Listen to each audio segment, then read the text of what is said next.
Sabi po sa Luke chapter 6 verse 38, "For the measure with which you measure will in turn be measured out to you."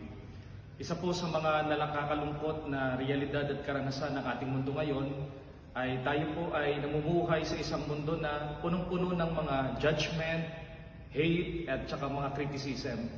Parang ang dali-dali pong manghusga ng mga tao sa panahon ngayon at marami pong mga kadahilanan. Minsan dahil po sa mga preferences, mga bias at marami pa po mga bagay.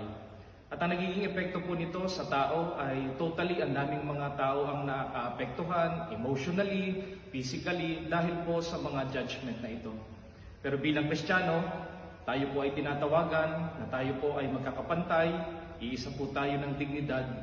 Kaya sa ating pong pakikitungo sa ating kapwa, hinihiling po na tayo ay maging makatao at lagi po nating makita na tayo po ay iisa.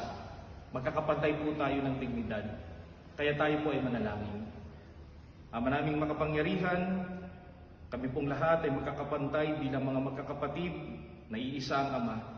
Bigyan niyo po kami lagi ng pagmamahal, pangunawa sa aming kapwa upang hindi po manguna ang panghuhusga, kundi ang mauna po lagi sa amin, pangunawa at pagmamahal sa kapwa. Pagpalain po tayo ng Panginoon.